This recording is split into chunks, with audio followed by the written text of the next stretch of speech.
Will probably lose followers, but oh well.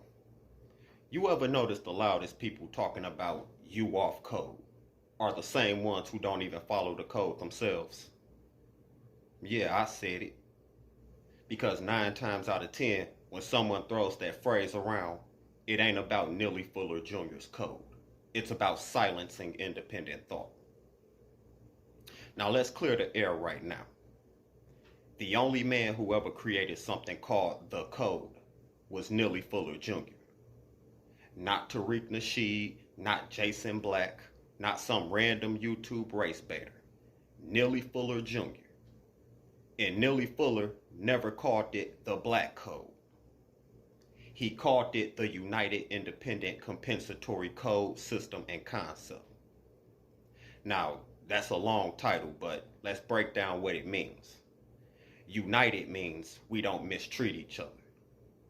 Independent means you don't need some leader holding your hand or yelling orders at you. You're responsible for yourself. And compensatory means it's a counter strategy, a survival plan against the system of white supremacy. So right there, we already caught folks lying. Because Neely Fuller never gave you permission to run around Twitter telling people they off code. That's not how it works. The code is individual. That means every black person is supposed to ask one question. Is what I'm doing constructive or is it non-constructive? That's it.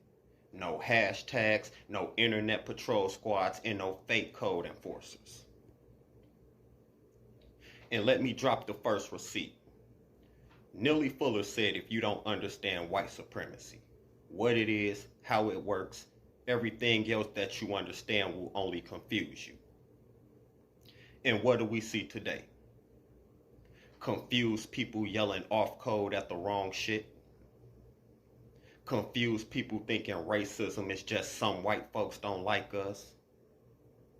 Confused people who can't even break down how racism controls economics, education, politics, or entertainment. Only how they feel. But they'll swear up and down that you off code for not agreeing with their gossip. That's not the code. That's confusion with a microphone. Now, Neely Fuller gave us another simple rule. The code is about constructive versus non-constructive behavior. So let's test the waters. Arguing about rap beefs. Non-constructive. Making fun of Africans and Caribbeans all day. Non-constructive. Defending toxic music that glorifies killing us. Non-constructive. Idolizing social media personalities while ignoring the 9 areas of racism. Definitely non-constructive. Meanwhile, telling the truth, even if it hurts feelings, that is constructive. Calling out dysfunction so that it can't spread, that's constructive. Separating yourself from lies, that's also constructive. By Neely Fuller's logic, the very people calling you off code are usually the first ones off code. Here's another receipt. Neely Fuller said the purpose of the code is to produce justice. And he defined justice as 2 things. 1, nobody gets mistreated. 2, the person who needs the most help gets the most help. So answer me this. When you jump online and you call a black man a coon, a tether, or a sellout just for thinking independently, are you producing justice or are you mistreating him? Because Neely Fuller would call that mistreatment. Plain and simple. And oh, don't let me forget this one. Neely Fuller warned us also to stop worshiping personalities. He said don't put your whole life in the hands of one leader or one celebrity. Yet what do we see online? Folks treating Tariq Nasheed, Jason Black, and a few others like they're gods of the code. People worshiping platforms instead of principles. Neely Fuller said don't do that. If you're idolizing personalities, you already off code. But let's pause right here because I can already hear the critics. But bro, we need to stick together. We need unity. Yeah, I'm all for unity. But Neely Fuller said it best. There is no unity without constructive behavior. Fake unity that protects dysfunction is not unity, it's suicide. If your unity requires me to lie, stay silent, or worship some personality, then you can keep it. That's not the code, that's cult behavior. And then one of the coldest receipts that Neely Fuller ever dropped was this. He said every black person should be a united independent. That means I don't mistreat you and you don't mistreat me. But it also means I don't need your permission to move how I please as long as it's constructive. I don't need approval from the peanut gallery. I don't need some so-called code enforcer with a Twitter account telling me how to breathe. If you trying to control me, you already broke the independence principle, which means, again, you're the one off code. And lastly, Fuller said this. He said, always tell the truth, even if it hurts feelings. Because the truth, it is constructive, even when it cuts. And lies, even pretty ones, are always non-constructive. So when I critique toxic culture, when I expose fake leaders, when I say the uncomfortable things the so-called community doesn't want to hear, I'm actually on code. Meanwhile, the same ones trying to shut me down for the sake of unity, yeah, they're off code. So let's close this right here. The next time somebody tells me I'm off code for any fucked up reason whatsoever, I'll just smile at them and tell them the truth. No, I follow Neely Fuller Jr.'s code. You follow YouTube and Twitter's code. And that's the difference. Because the real code is not about your feelings, it's not about race loyalty, and it's not about some cult leader. The real code is about logic, truth, and constructive survival. And until you live that, you got no business calling anybody else off code. Straight up, straight up, straight up and down.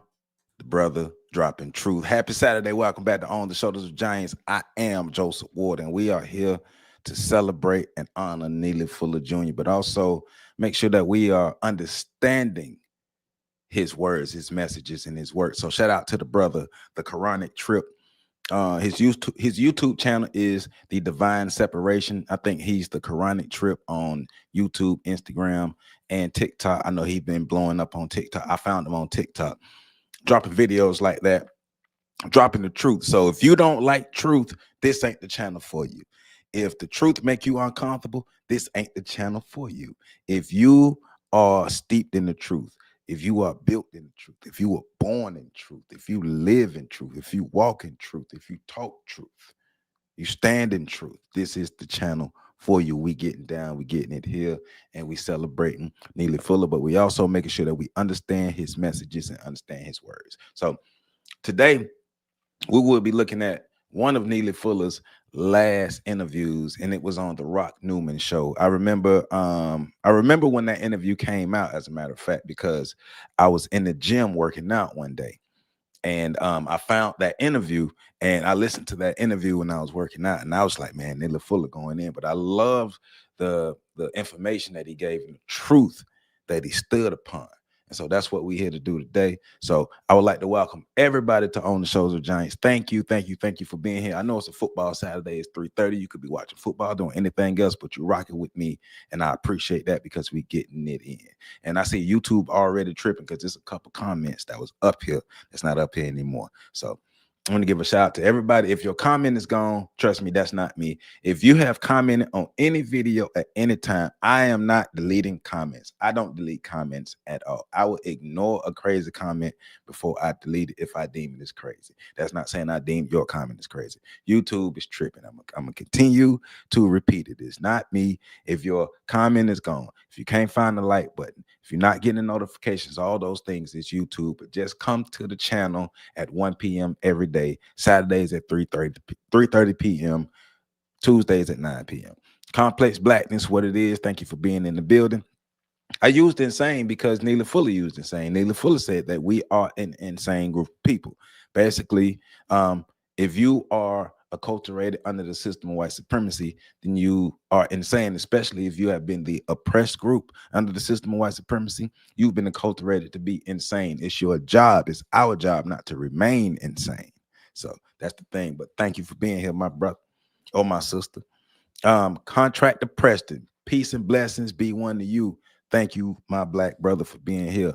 My homie, my partner, Mr. Jason Reels Network. Thank you for being here. Neely, sir, we need to be our own. Yes. Look, like, hey man, you know, me and you be on the same page a lot, right? So that's one of the things that I love about the conversation that we have here. Especially, I love how Pat hits up on holding the followers accountable. We have to be independent thinkers, right? We have to be able to think for ourselves. We have to be able to stop just going off of how people make us feel, and because a person is popular or charismatic, you just follow that person. No, that's the whole purpose of the independent part of it, for us to think for ourselves and do the most constructive thing possible for ourselves and for our people. Neely Fuller Jr. and Dr. Francis, they took from, you say they took from T. What does that mean? What they did was, because a lot of people didn't know about our scholars being point and remixed. Yeah. I saw this comment when it came in. When I was doing the intro, I saw this comment when it came in, and yes. So a lot of people have watered down the messages of Neely Fuller Jr., of Dr. Francis Cress Wilson, of Amos Wilson, of our strong scholars, our stout scholars, the scholars who made a lot of people uncomfortable with their truths. Their information was taken, watered down, and used for others to make money off of. So, yep. Tara Williams, thank you for being in the building. You already know that brother dropping truth. I've been watching that brother on TikTok for a little minute. He been doing this thing. Nemesis X, OG in the building, OG supporter, OG subscriber, OG watcher. Thank you for being in the building as always. FM, you already know. Rest in power, Mr. Fuller. Mr. Fuller was a real one, a straight real one. Nemesis X, you saying H. What does that mean, my brother? I don't know what that means. But we in this building. Thank y'all. Make sure y'all hit that like button, comment, subscribe, share, tell a friend to be up in here. And I do want to give some shout outs too before we get back into the content. He was referring to the spelling, the thumbnail. Oh, my bad. Oh, well, I messed up on the thumbnail. I spelled it wrong. Hold on, let me go see. I probably did. Knowing me, I probably did. My bad. I'll fix it. I'll go back and fix it. I need to see though. I be spelling stuff. I appreciate y'all. On the lookout for that. I put that together late last night too. So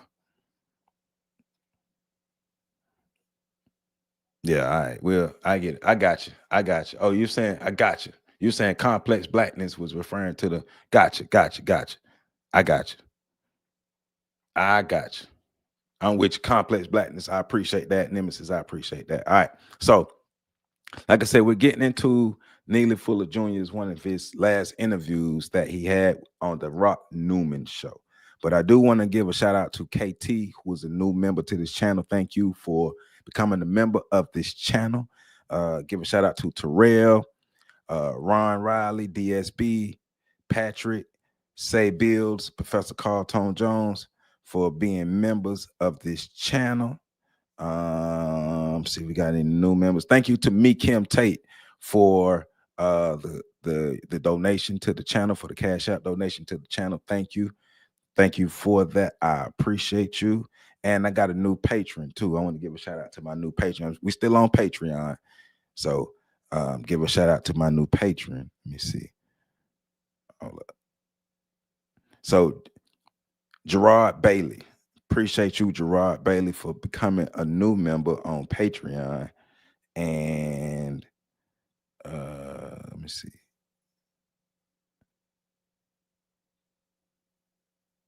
Is that it? Yep. So thank you to all my patrons and everybody on Patreon, everybody who's a member to this channel, who's supporting what we got going on here. All right, man, let's get into this Neely Fuller. I used to say Jason. Neely Fuller Jr. was so real that people tried to offer him some money and he never took the money. He said if anybody sent him money, he would send it back. Look, Neely Fuller never became like the superstar, right? Because that wasn't his mission. His mission was to implement this compensatory code so we can have a more constructive way of dealing with the system of white supremacy, so we can replace the system of white supremacy with the system of justice. That's one of the things that I love about Neely Fuller. He was adamant about that, about being just people, being righteous people, doing the right thing, having character, having a code, having morals, living a specific way, living the most constructive way that will help us improve our conditions under the system of white supremacy. Looking at all areas of human activity and how white supremacy affects those areas, and giving us ideas that can lead to solutions, but also leaving room for us to come up with our own ideas. Hence the word independent. The compensatory is to compensate for what we don't have, for what we're missing, for what was taken from us, right? And that creating that code, having a universal code, but also having that individual code. How do you operate on a regular basis as a Black person to make yourself better? Like the brother Quranic Trip was saying, we can't just talk about Neely Fuller, we have to live it. How many of us are actually living it? And then the celebrity worship has to stop.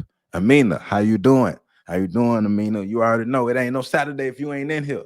I appreciate you being in here. Hey, stop worshiping people. It's okay to support people. It's okay to, to be a part of a following, but not be a follower. Not to hang on to every word somebody says. If I'm wrong, tell me I'm wrong. Just like they just corrected me on the thumbnail. I be spelling stuff wrong sometimes. It's all good. It's all good. Love and peace to all. Yes, I mean, the love and peace to all y'all, everybody in here, everybody around the world, all our people who want better. Love and peace to y'all. But enough of my yapping, because I'm going to do enough yapping for however long we on this live.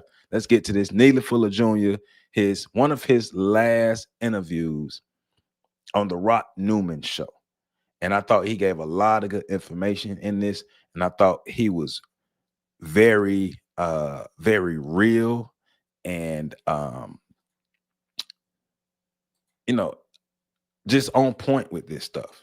Just on point with it. So I'm gonna put myself in the back. You're gonna hear my voice, but you're gonna see Neely Fuller and everything, but you're gonna hear me. You know how we do it. Make sure you hit that comment. Hit that like button, comment, subscribe, share. I want to know your thoughts. Let's engage. Let's be engaged in this conversation that we got going on with Neely Fuller Jr. So let's do this.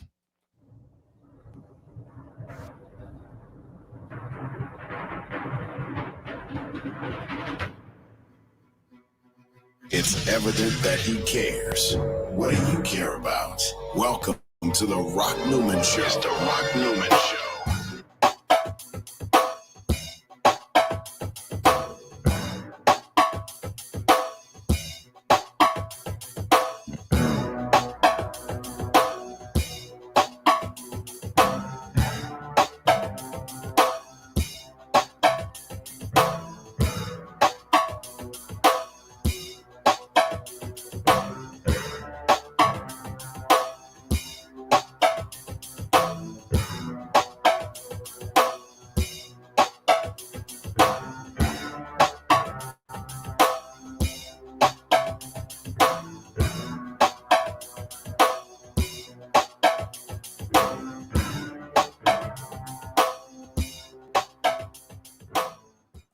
Good day, beloved. Thank you so much for joining us here at the Rock Newman Show 2.0 today. If you see me struggling to try to contain this smile that I have, it's because my whole being is smiling. And I'm smiling because of the guests we have for you today.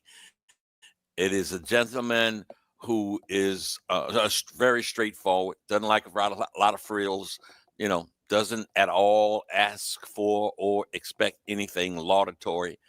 I've just got to say that I have the absolute utmost respect for him. I admire him. I so appreciate the love and love the work that he has done.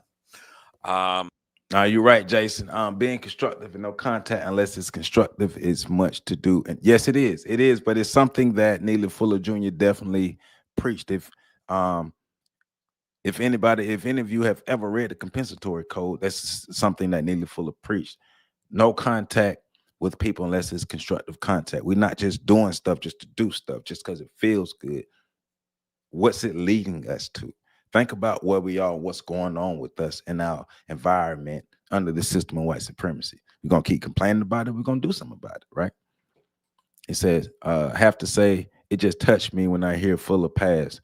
Still affects me seeing this picture right there, knowing, I know, man, like I'm not going to lie. Neely Fuller was one of those gentlemen where in reality, you know, his time was going to come eventually, but I was like, this man is standing the test of time.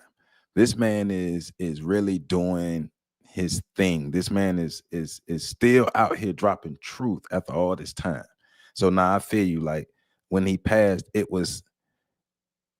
was like, dang, man, like Neely Fuller passed? Like, no, like Neely Fuller was never supposed to pass, but he did. So yeah. B1 always, thank you for being here. You already know you are welcome and cherished over here. So thank you for being here. But let's get back into it, because you know I can talk. Without any further ado, the guest today is none other than Mr. Neely Fuller. Mr. Fuller, thank you so much for joining us today. Thank you for inviting me, sir.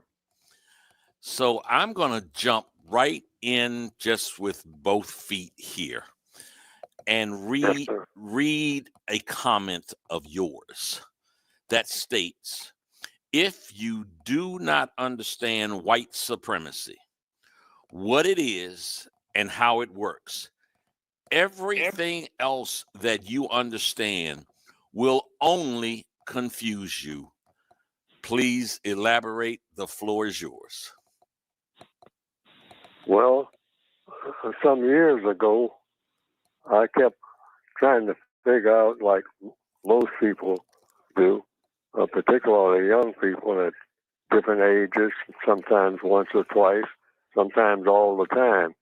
The world is presented to you, and you're in it. So you just try to figure out what is going on and why are people doing this and going here and going there. And it's sort of like a big puzzle. And I think everybody goes through that stage, coming to the world, and you're confronted with it. And over a period of years, up to roughly about the age 26, I came to the conclusion that this thing called interaction between people was weighted down with something called racism. Imagine being able to build an app with your name on it just by thinking about it. Meet Base 44. And to put it all in one box, I say, now, what is this that seems to affect everything? Now, I could see a lot of things that didn't seem to be connected about things in general, but everything seems to be connected with something racial. And this was in the 1950s. And I said, my goodness, I mean, because, well, I was aware of it before then, but I didn't put it all together like putting together pieces of a puzzle.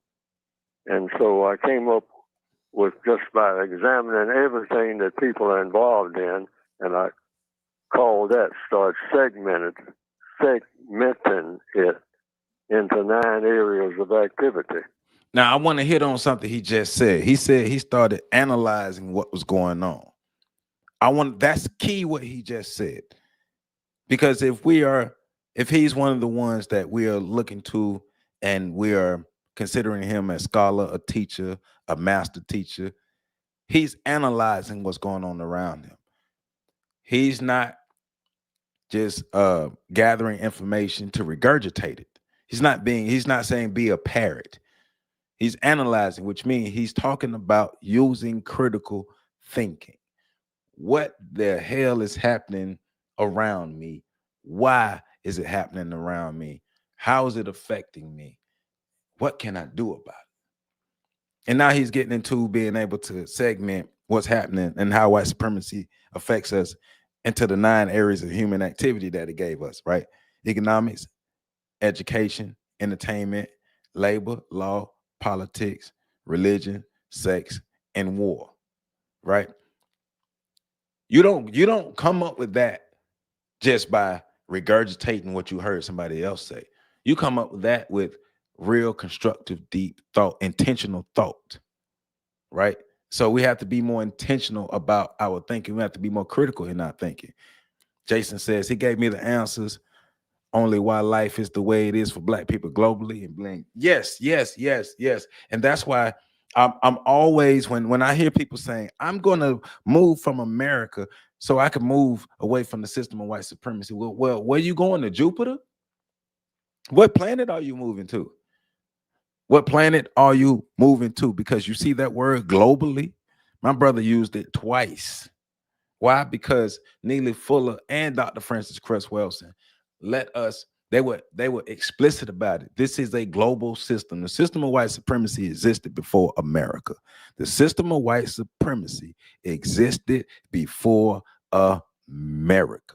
So there's nowhere you can go on this planet but granted, we have to defeat the system of white supremacy as a whole, replace it as a whole, replace it with the system of justice. If you want to live in a world, anywhere in the world that's free of the system of white supremacy. Black people are dominated by the system of white supremacy across the globe. It's not supposed to look the same everywhere.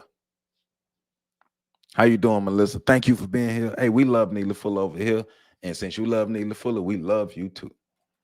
I said now, so I started writing notes to myself, basically. And this was about 1956 when I really got serious about it, because I was always stumbling and fumbling and always butterfingers about everything. I could never put things together. So I say, okay, there seems to be 9 areas of activity that will apply to everybody in the universe. Right. Something called in school or anywhere else you are, and dealing with finances and whatnot, right, and time and energy, which is what I kind of settled on. Right. I said, okay, 9. I want to give a shout out to my people over on Instagram real quick. They just tuning in on Instagram. So I appreciate y'all for being here and watching us over here on Instagram. We're getting it in, talking about Neely Fuller Jr., celebrating his brilliance. Areas of activity, let's see, in alphabetical order, it'll be economics. Mm-hmm. Started with that one. Mm-hmm. And education. Mm-hmm. People get it. That's the process of learning. Economics is how time and energy is used. Yep. Now, this didn't all evolve at once. It just came to me in bits, including the definitions, what I call compensatory definitions, making up for definitions that I thought didn't work very well. So I said economics is not just about money. It's about how you use time and energy. And then I went to the next one in alphabetical order, education. That is learning. So I just do want to say this. Yes, Jason, and I will elaborate on that because I've heard Neely talk about white supremacy being the only government on the planet, but I take it a step further and say white supremacy is the major religion on the planet, the major religion for white people on this planet. The major government and the major religion on this planet is white supremacy. Yes, yes, it's the only government, and it's the major religion on this planet. Tara Williams, thank you for being here. Thank you, good brother, for honoring one of our profound scholars. Neely Fuller deserves it. He deserves it. A lot of our thoughts and our talking points and stuff come from Neely Fuller. We're not gonna sit here and act like Neely Fuller ain't the originator of a lot of this stuff. If you love Dr. Francis Cress Welsing, well, she got a lot of her information from Neely Fuller Jr. and she told us that. But let's get back into it though. Thank you, Tara, for being here. Learning what? Learning everything about everything, because that's what education is.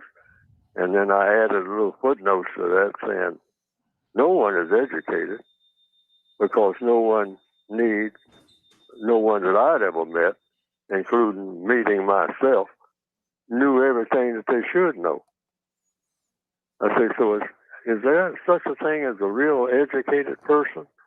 And when you ask questions, the answers seem to be coming if you keep asking the questions, persistent about it.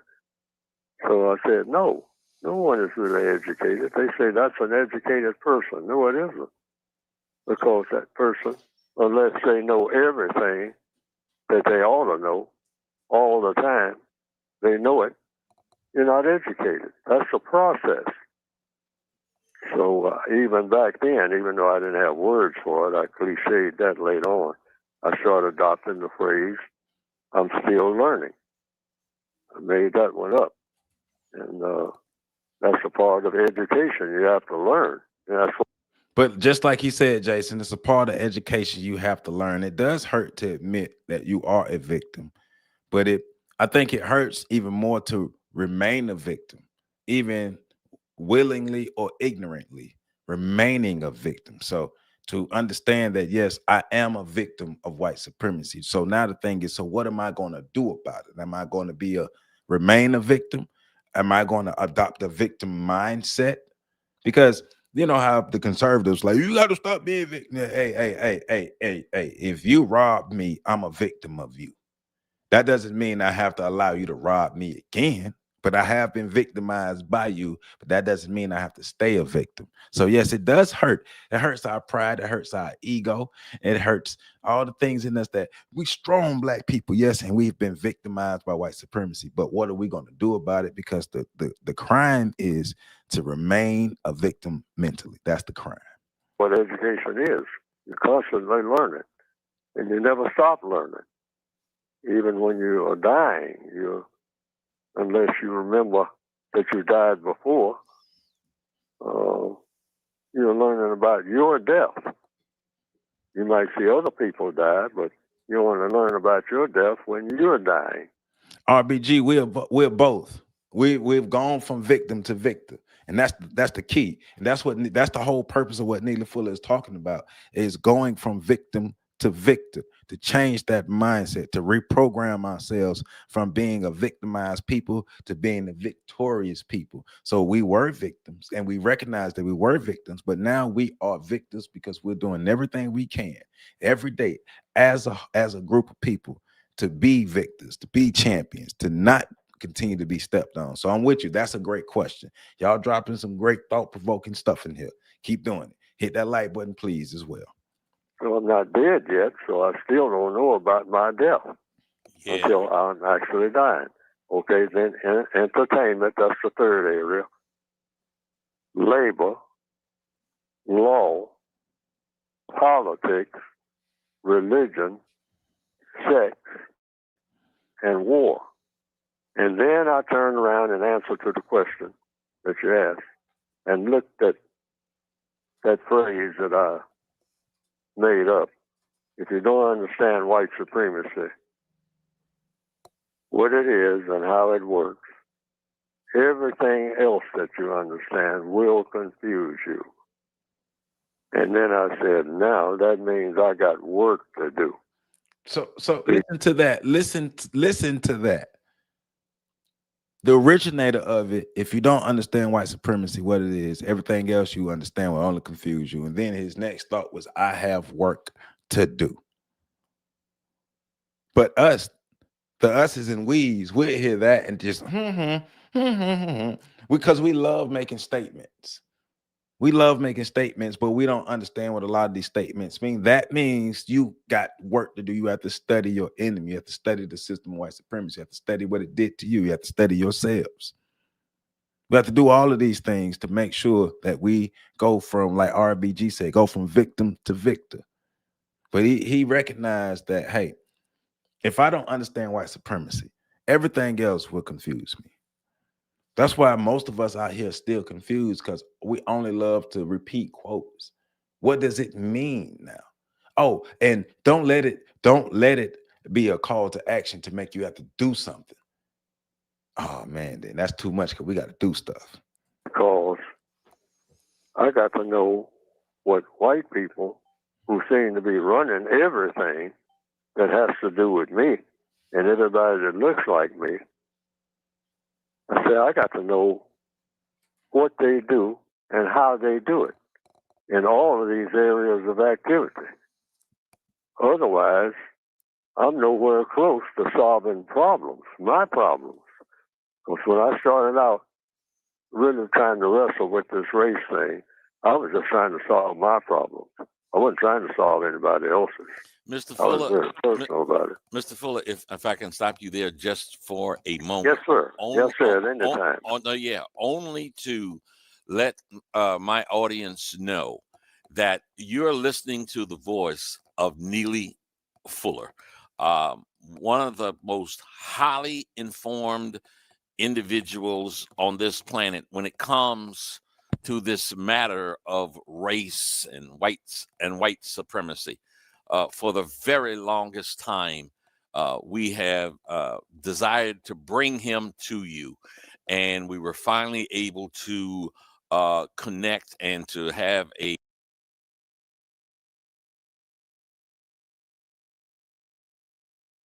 My bad, I was on mute. Nemesis, that's that victim mindset. That's that I'm gonna lay down mindset. What you mean? We have look, black people, we have everything we need to at least get started. We have everything we need to do something. Something. We can't have that mindset. That's a victim mindset. That's a loser mindset. The law of Abba Father is not grievous to keep. There you go.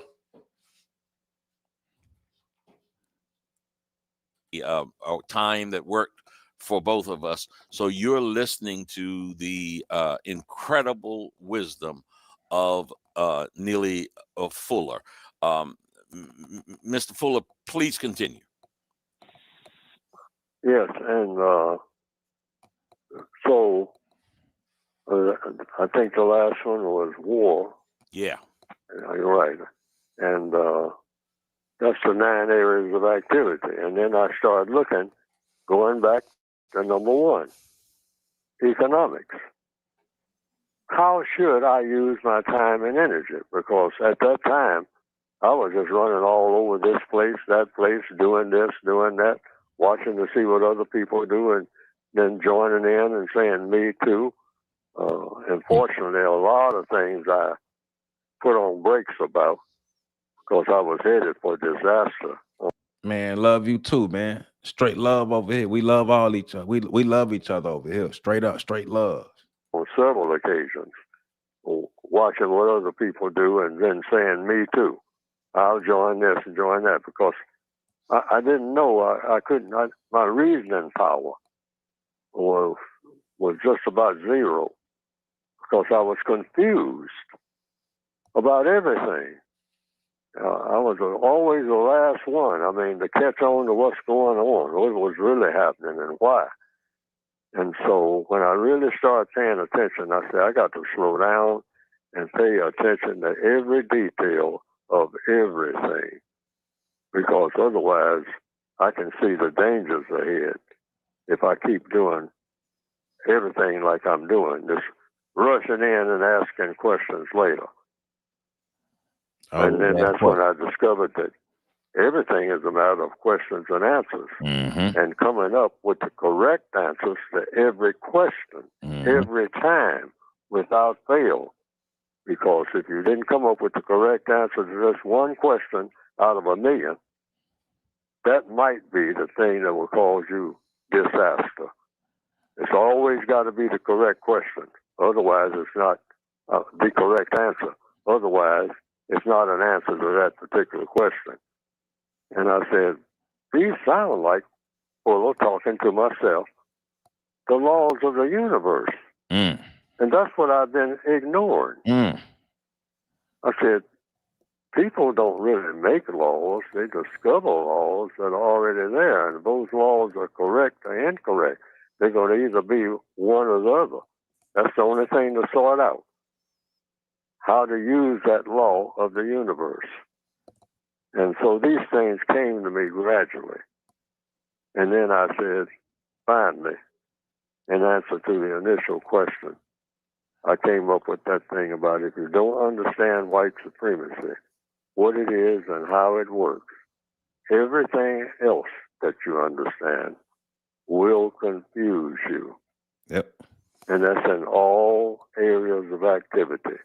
So I said, now you can't solve any other problem on the planet, and I'm saying that now to the entire world, until you solve the race problem. Because I was running. And don't let others don't let people try to manipulate you to thinking that there is no race problem that exists anymore. There's always a race problem as long as the system of white supremacy exists. There's always a race problem. Racism is the root of all problems as long as it's existing. Particularly back in the 1950s when I started getting into it earnestly. I was trying to run this place and that place, trying to go different places, thinking I could escape the race problem. Mm-hmm.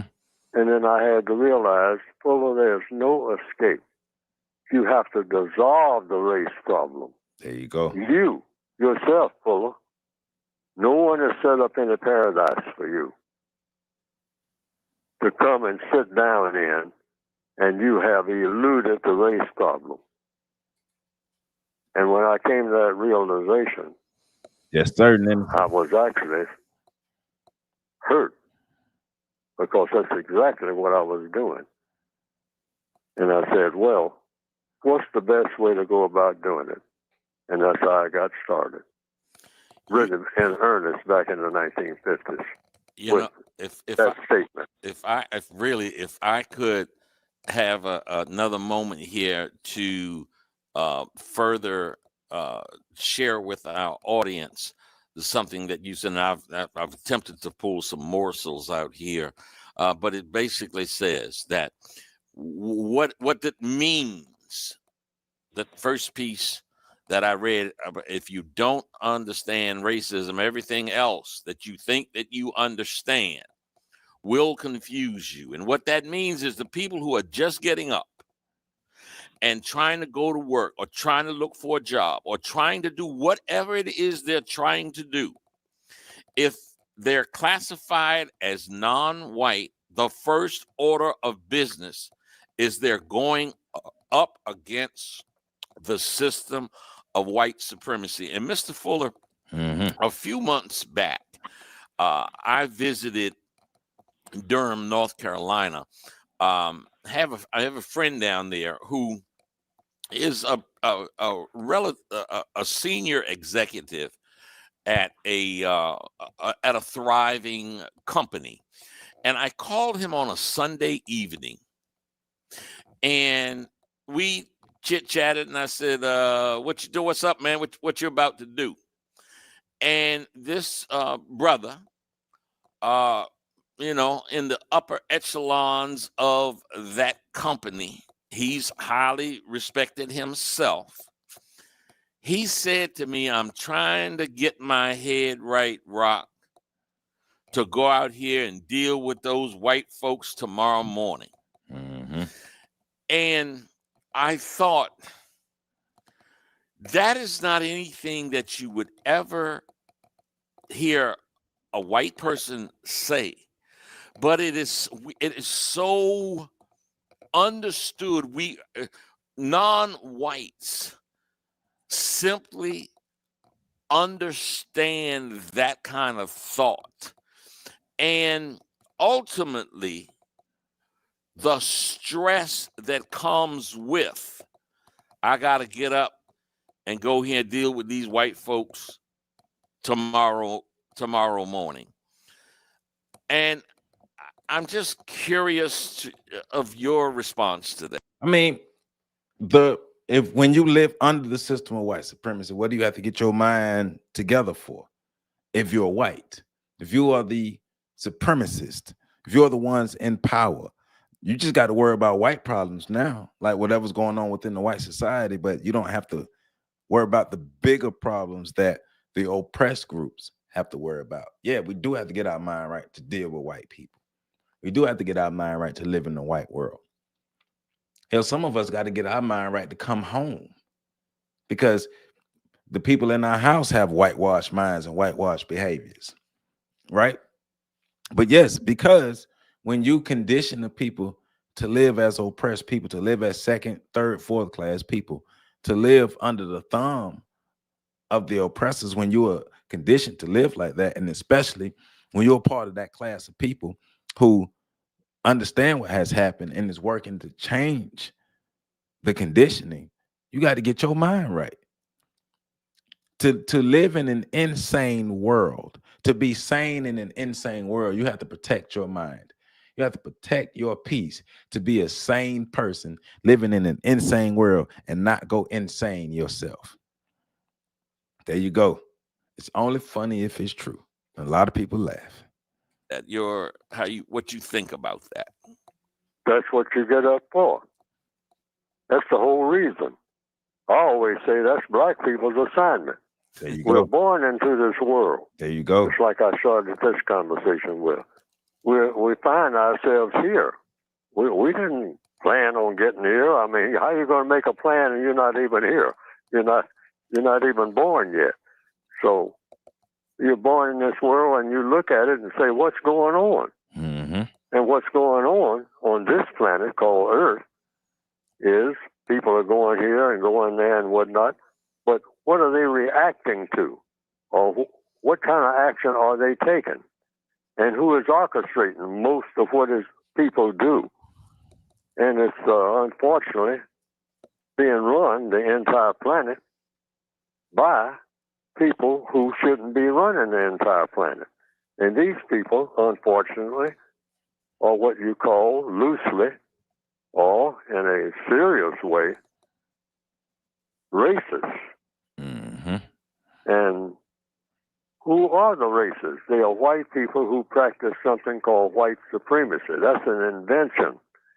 And it turned out to be the most powerful form of government of people so far, according to the evidence, in recorded history. No other form of government exists on this planet that is more powerful, nor no form of religion is more powerful. Jason, we in here. Jason, we be reading, Jason. We in here. We be reading, Jason. Than the political system and the religious system called the system of white supremacy. Now, that is either true or false. Now, many people have, upbraided me or chastised me or whatever you want to say to me. And many people have said, I don't want to hear no more, Fuller. I don't want to talk to you no more about that. Yeah. Because I don't agree with it. There's no such thing as white supremacy. Ain't nobody supreme over me except God, And but I said, well, I stick by my statement because the white supremacists themselves say, oh, if you're talking about who is supreme over all of us, it is God. That's why we burn crosses or we light crosses and we wear the cross proudly. Mm-hmm. And we put the cross like Adolf Hitler did on our airplanes and whatnot and go stomping all over the world. Mm-hmm. I mean, we believe in the cross. We believe in God and Jesus and the whole 9 yards in Christianity. Oh, yes, we don't back off of that. But we also believe that God has ordered us as white people to dominate and mistreat all of you dark-skinned people. Listen to that. Imagine bringing your side project to life just by thinking about it. Meet Base 44. So the idea is the same God that you colored people love is the same God that ordained us to dominate you and be the dominant people, the dominant system on earth, because you other people need us to make sure that you are civilized. So like B1 says, ignoring white supremacy is the same thing as ignoring the thief in your home. You're right. Oh man, I don't know what happened to my stuff. person just taking it right in front of you. There you go. You in the prison. So what we gonna do? We gonna break out or what? We gonna stay in the prison, or they imprisoned our minds too. That's what they're getting at too, man. Getting our minds out of these prisons that we in, right? Freeing our minds, breaking the chains of psychological slavery. How do we do that? When are we gonna do that? Do you even give a damn about doing it? Sorry about that. It ain't personal. Like in the mafioso, they say, it's business. It's not personal. We are assigned to do that. That's what white supremacy means. Domination and mistreatment of people of color 24/7 in all 9 areas of activity consistently forever. Forever. Economics, Forever. education, entertainment, labor, law, politics, religion, Till we do something sex, about it. and war. That's our assignment by our Creator, all of us. So if you black people would just shut up and stop arguing and making fuss about what we are doing, everything will work out just fine. Now, that's what they're literally saying. Mm-hmm. Just all right? Just fine for them. Yeah. Mm-hmm. Yes. Yeah. And that they are assigned by our Creator, all of our Creator, the Creator of all of us, that the people who were fortunate enough to be born white are assigned to dominate and mistreat. That's what white supremacy means. Otherwise, there wouldn't be any reason to argue against white supremacy. If the treatment was great, hey, I'd welcome it in a minute, in less than a minute. But racism is about mistreatment. They invented the idea, apparently, to all the what appears to be the record shows of racism. Now, they didn't invent the idea of slavery, I don't think. There's no record of that. Slavery has been around since people were acting ugly before. But understanding that the system of racism, the concept of race itself, race and racism are both races. It's about dominating others. It's about mistreating others. It's about being on top of others. It's about making others feel bad about themselves so you can remain on top. That's what the system of white supremacy is about. That's what the concept of race is about, right? Remember, racism was created to support and justify white supremacy. Racism was created to support and justify white supremacy. Jason says you can't get mad because they put themselves first. I'm just saying,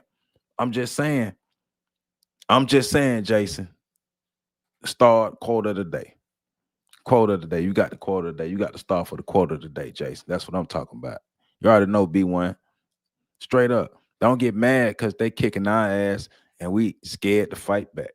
Can't get mad. For white supremacists. You know, I wanted to get into something that relates to what you just said there.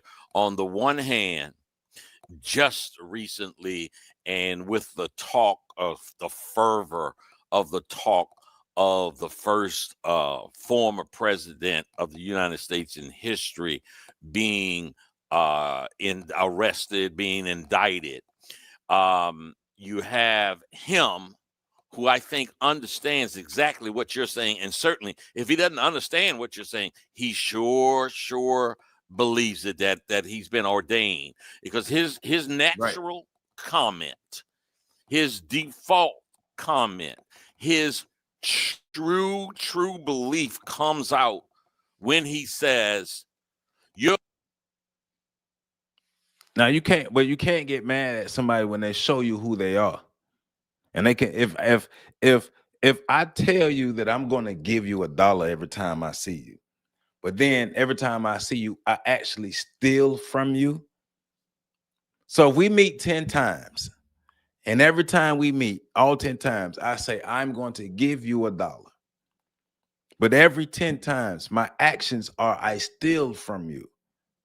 Who's the dummy for believing it? Who's the dummy? You can't get mad at them at that point. You got to be mad at yourself for being the fool. Believe people when they show you who they are. It's not the white supremacist's job to be honest. It's not the white supremacist job to be fair. It's their job to be supremacists, and they will do anything they need to do to be supremacists. So we can only get mad at ourselves because we keep falling for the same tricks that we've been falling for over 6,000 years. Gotta protest and take our country back. That's the former president, the 45th president. I don't even like to call his name. So that's one thing. The other thing that I want to ask you about, as you so eloquently articulate what is the sense and what is the feeling, and probably more importantly, what is the actions of those that you refer to as white supremacists. So what do you say about the time and the work of the civil rights movement? If we just isolate and look at what, sort of the Martin Luther King era from the mid 50s to, the late 60s, and what many refer to as accomplishments, integration, but what some think might have been one of the worst things that happened, that took away what sense of self-reliancy. Black people willingly gave up our autonomy. We willingly gave up our self-sufficiency to be a part of the white system, to assimilate into whiteness, to take the crumbs off the white table. Who gives up the ability to bake their own bread, to relegate themselves to eating the crumbs of the crumbs of the crumbs of the bread of their oppressors? Only insane people do that. That Black folks had. I just like if you would speak to that. Well, the white supremacists say that we're in business forever as far as racism. That's what they've been saying so far, until they say something different, like we'll want to, and what I have requested when I talk to white people, and I'm talking to white people now, right, here right this minute, because that's what my duty is, talk to white people and Black people. What are we supposed to be doing on this planet? Because I discovered something along the way of what you call learning. Learning is just questions and answers, just like on this program. Why? Because it's the most logical thing to do to solve problems. You cannot solve any problem in the universe. This is universal law, which is what I say Black people need to tap into. All of the universal laws.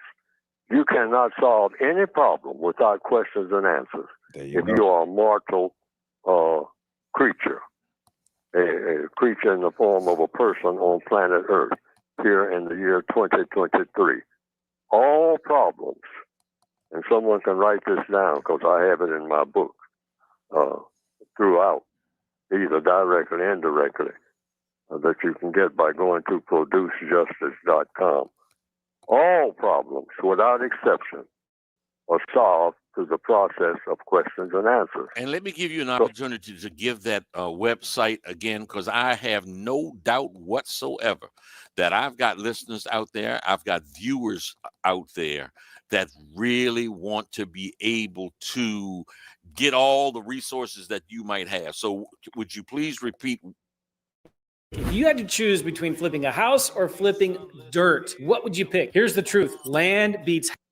From where they can get it again? 2 words, plus.com. Producejustice.com.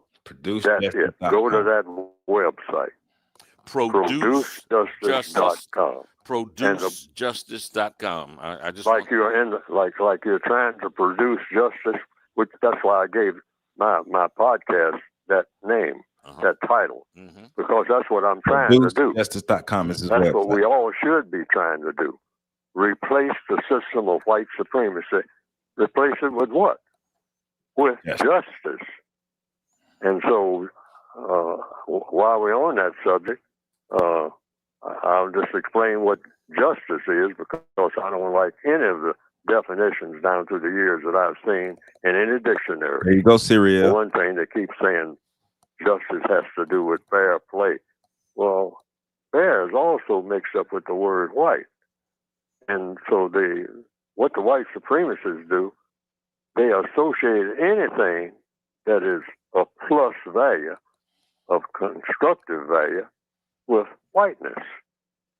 So they associate the word justice, even though they don't spell anything alike, with the word fair. They'll say justice is fair play. And then they'll say my fair lady. All right, white lady. All right, and white and lady kind of go together. Well, we got to gain power. We have to become a powerful group of people. We can if we're asking for freedom and asking for justice, that means we're in a subservient position. We have to be in a position to take it, to create it, to make it happen. But we have to be in a position of power. So we have to be a united group of people who have a code that we're actually adhering to, and be one, move as one. And then we could take our freedom and make justice happen. If it's a black female, that's not necessarily a lady, that's just a thing. See, the white supremacists are very treacherous when it comes to the use of language, anybody's language, and when it comes to manufacturing words that help to support the system of white supremacy. That's what causes a whole lot of confusion. So you get the words straight first. But words are also involved in questions and answers. And I want to say this to the whole audience. And any problem that you have today, right today, I'm talking about this day, here in March of 2023, just go into the question mode. Just back off of statements and go into the question mode. Be consistent about asking questions, because all problems are solved through the process of questions and answers. That's not complaining, through question and answer, through putting critical thought, sitting down and thinking critically about what's going on around you, coming up with solutions instead of complaining. Complaining will get us nowhere. Universal law. Neely Fuller doesn't have any laws. I'm just tapping into universal laws. And that's how I would like for all people of color to think in terms of, don't follow people, including Neely Fuller. He makes mistakes, lots of them. You don't want to follow anybody that makes mistakes, and everybody makes them. Follow logic, the laws of the universe. 1 and 1 is 2 for everybody. You know, jumping off of a cliff without a parachute or something, I mean, it's not logical. It doesn't work for everybody. That's the kind of laws I'm talking about. Understood. Let me ask you, when you say trying to understand something, part of what, if you know, we hear the phrase all the time, our youth are our future. We certainly want that to be true.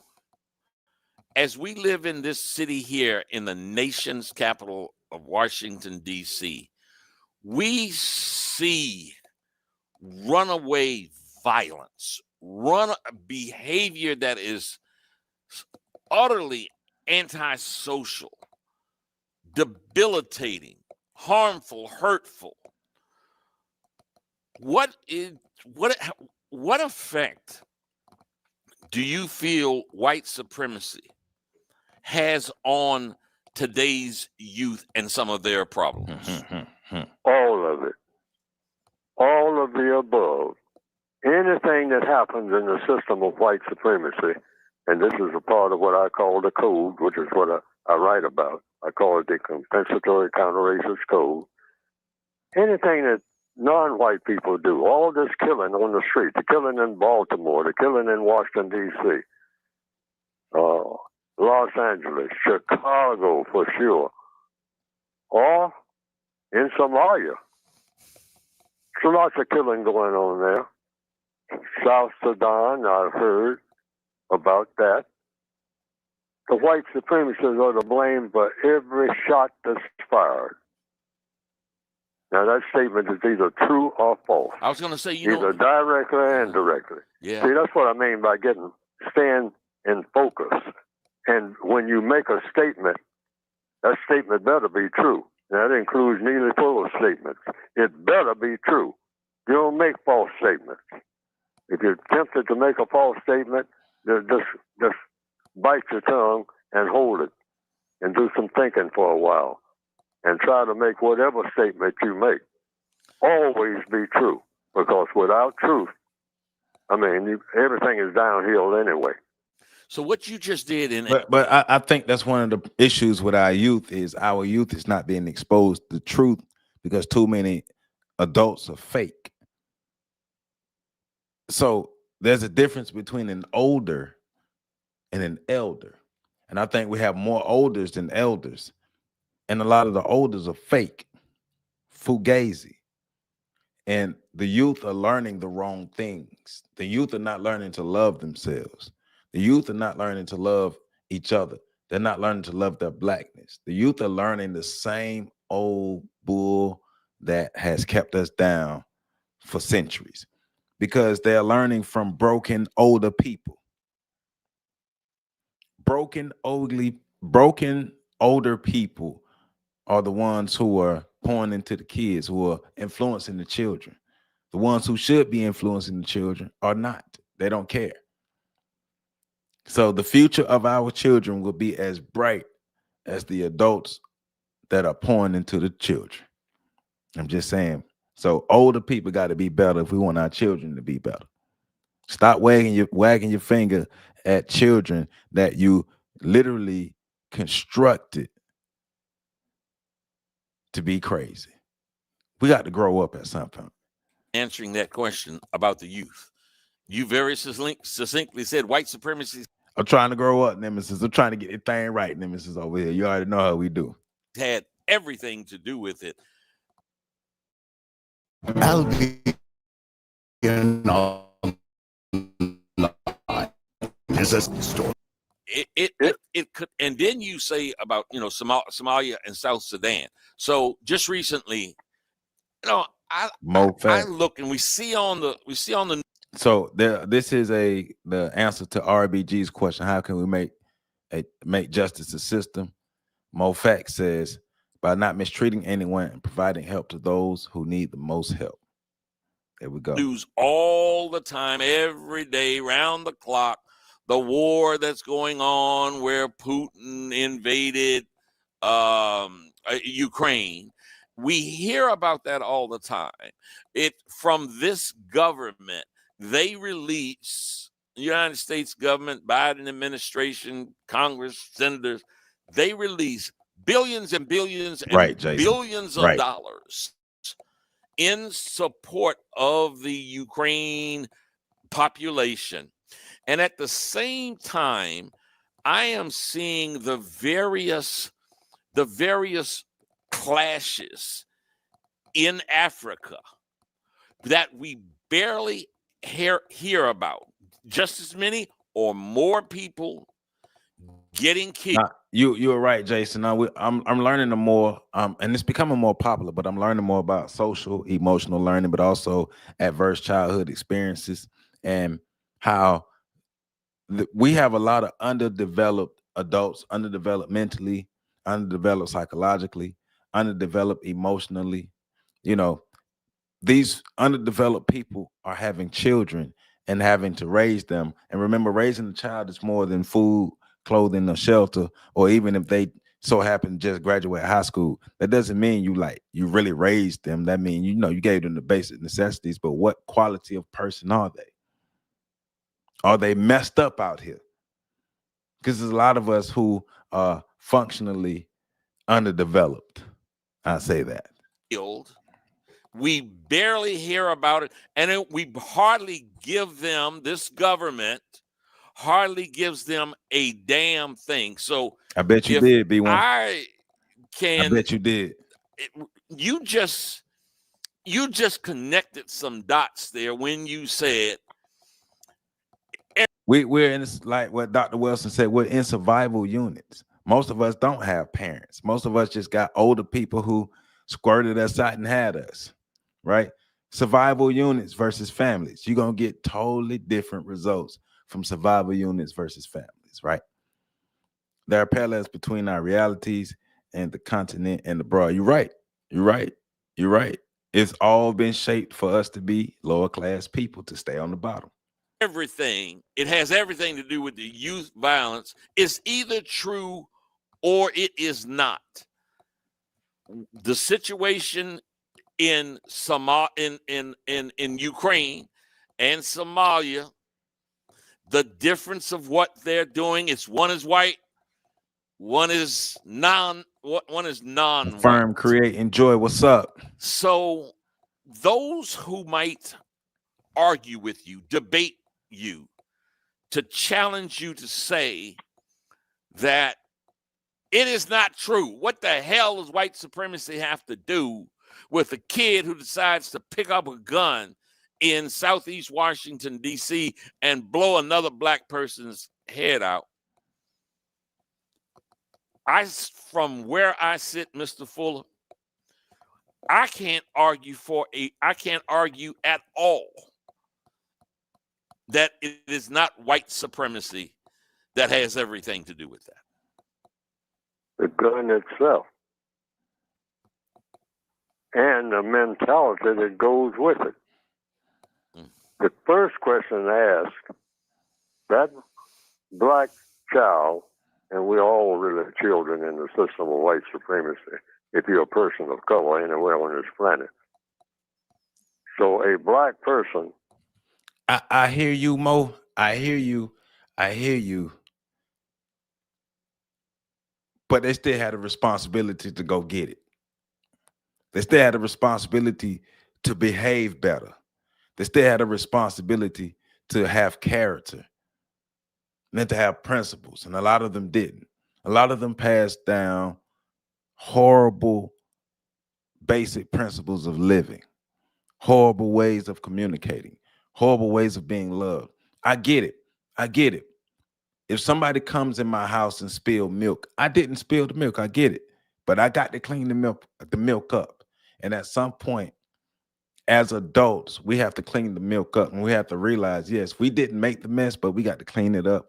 And we have to clean it up so the next generation that come by won't have to clean the mess up. And that's the problem with this is I understand giving people grace. I'm not so big on giving grace because my generation, we don't deserve grace. Even with the information we have available, we don't deserve grace because we're still dropping the ball on the youth. I just did a man talk group with some college students on FAMU campus last Thursday, and a young man was in there talking about how his generation be crazy. And I had to stop him in his tracks. No, we taught y'all to be crazy. We taught y'all to be insane.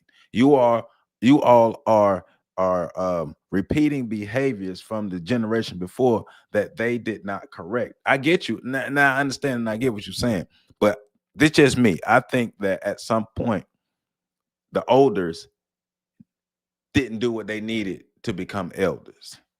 So, and to that point, our elders have to take a seat. There you go. They got to sit down. Stop talking. You're elders. We only need to hear from elders, not elders. If you're not an elder, sit down. Picking up a gun and killing anything or anybody for any reason. For one thing, you get the mentality. Where did that come from? In the system of white supremacy. It came from the white supremacists. Even our styles of killing, drive-bys and all like that. Where did that come from? Where did it come from? Video games and stuff like that. See, we have a death worshiping society in the system of white supremacy. And it covers the entire planet. It's just, the only thing that changes is the style of killing. The white supremacists brag about killing. They reenact killing. They have reenactments of things called something like a civil war. Now, what's great about this? Look at the comment on the screen. Listen to what Neely Fuller is talking about. White people glorifying killing, and black bad behavior is $1 trillion industry. Because white people glorify terrorism, they glorify killing, they glorify the dark side of stuff. But they're in the position to not be demonized by it. They glorify our bad behavior and demonize us and monetize off of it while we sitting around looking stupid and losing each other among themselves. And what is all this connected to? Black people. Anytime there's any shooting going on, directly and indirectly, it's connected with destroy people of color. Destroy them. Not all of them, because, see, the white supremacists run the world just like they run a duck farm or something like that. They say, we got chickens out here. Do we kill all of our chickens? Say, you're not going to be running a chicken farm if you kill all your chickens. Because you hear black people saying something about they planning genocide. No, they're not. If they wanted to kill us, we've been gone already. Like Salazzo said in the movie. I'm going to be honest, Syria. I don't want to learn nothing from the oldest. Give me elders all day. I don't want to learn nothing from the oldest. I'm going to be real with you. No oldest. Hold the oldest and keep the oldest. But we need elders. Remember, we have to still practice justice with our oldest. But when it comes, well, no, remember Neely Fuller said, no. Neely Fuller said, separate ourselves from those who are not who are not practicing constructive behavior patterns. If their behaviors are not constructive, we separate ourselves from them. He already said that. It's in the book. That's part of what Neely Fuller talking about. It's separating ourselves from those who are not constructive. Nope. We're not doing that. Nope. If their behavior and their actions don't lead to anything constructive, they need to get the hell away from us.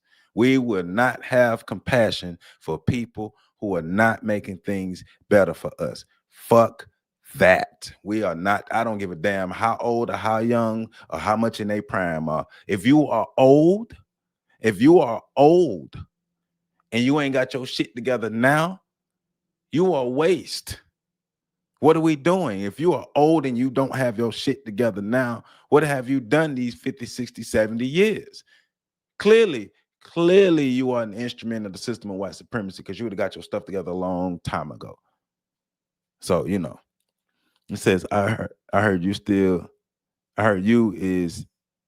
a team effort. Yeah, it is. Dion White, I came in late listening to this amazing live broadcast stream, and thank you, Dion White. Thank you. Right, there you go, Josh. So, but I mean, all I'm saying is accountability, individual accountability. We Mo say, remember, we still have to practice justice with our elders, but when it becomes not okay, my bad. There we go, my bad. Yeah, my bad. I be fucking up sometimes, my bad. I be fucking up, Mo, my bad. That's on me. I fucked up. But yeah, constructive behavior. Yeah. Constructive behaviors. If they're not constructive, we get away from them. I don't give a damn how old or how young you are. We're on the same page, Mo. We're on the same page. If you are 50 years old and you ain't got it together now, I don't know what to do for you. If you're 60 and you ain't got it together now, I don't know what to do. If you're 70, you ain't got it together, I don't know what to do for you. I can't do anything for you. You haven't learned by now. I am an elder, and there is no damn thing oldest can do for me. The oldest destroy vision, morals, clarity. Hey, there it is. They just old. Remember how they used to tell us back in the days? Young fools who don't grow up and get better become old fools. All they got to do is not die. If you don't die, if you're a young fool and you don't die no time soon, you're just gonna be an old fool. Truth do set us free. There you go. Can't be afraid of the truth. Godfather telling Tom Hagen, get in the car, Tom. If I wanted to kill you, you'd be dead already. Yep. That's the whole white supremacist mentality. You're right, Jason. Oh, yeah, I just want to talk to you. I want to help you, and I want to help the Corleones. Do what? Kill more people and get more profits. Duh. That's the whole system. It's a gangster system. When black people understand that the white supremacy system, racism itself, is a massive gangster system, and everybody is in on it, including all the black people on the planet, because we are subject to it. That's why you have to get rid of the entire system and replace it with what that one word, justice. There you go. So what does this word mean? There you go. Guaranteeing that no person, that's no person on the planet, is mistreated. Have you ever wanted to see your home from space? With this free satellite Earth Maps tool, you can zoom right down. You can't have that. You can't have justice unless you have that guarantee. That's number one. And number two, guaranteeing that the person that needs help the most gets the most constructive help every time without fail. Illustration. If there are 10 people in a room, and this is for the remedies, because I believe in, if you got to complain about anything, find the answer to solving that particular complaint and or problem. So the answer to that is, and people can use this right now because this is part of what I call the code. A code is something, do something that works. If it's 10 people in a room, like on a job, and this is an answer to something you said earlier about a gentleman that some place that you went who said he had to go out and confront these white people and all like that. Well, he can take with him just questions and answers in any situation he's in, because it applies to every situation. And one of the issues with the oldest too is people have been listening to them for so long. The charisma that they bring, the feel good stuff. Because Amos Wilson told us about the feel good history, but the feel good stuff that people that the oldest get people to buy into, and they love to follow that. So yeah, people like to talk about YNs, but don't like to talk about ONs. You know what I'm saying? 10 people in a room as an illustration. You walk into that room. First thing you want to know, is anybody in this room being mistreated? Most likely, every hand is going to go up. Whether it's white people, non-white people, male, female, whatever. Chances are that'll be the initial response. And if there's no response to that, you ask that next question, because there's just two parts to producing justice, in my opinion. And I haven't seen this a better definition yet.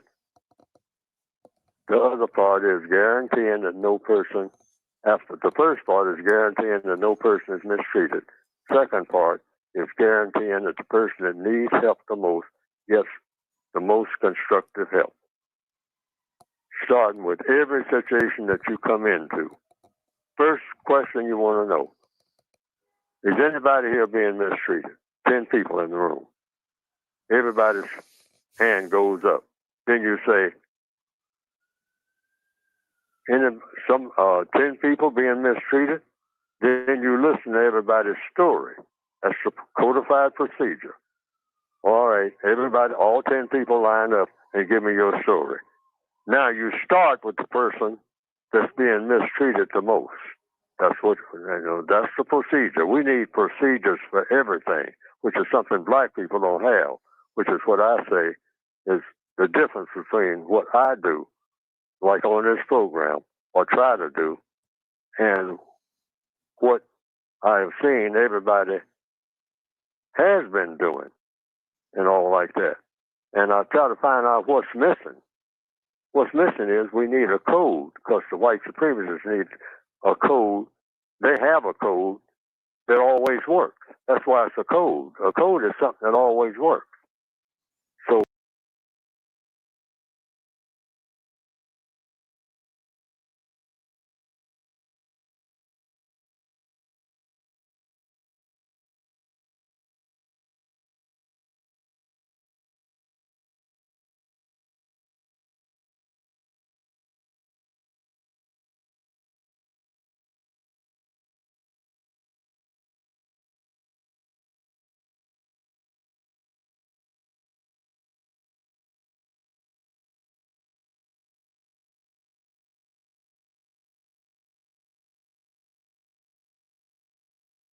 My bad. I was muted. My bad. So going back to the original video that started all this, in the beginning, looking at the Quranic trip when he's talking about the code and how people talk about the code but aren't on code and don't understand that the independent part of the code leads us as individuals to make sure that we're being the best that we can be as individuals, right?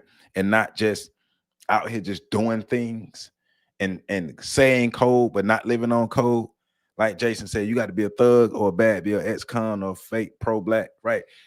To get the support from the community, because the community ain't on code. The community are full of followers. We spent so much time trying to cultivate and chastise leaders that we did nothing to the masses. We didn't develop or cultivate the masses. That's why we got so many followers. So many followers. The survivor units that brought me to this planet were not good people.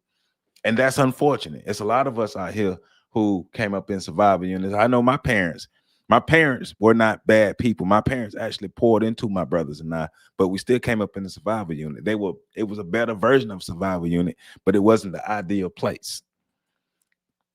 That was my point. The oldest need help the most. So under the system of justice, I'm required to help them to this. No, the elders need help the most, not the oldest. The elders need help. The oldest made their choice. The oldest made their choice.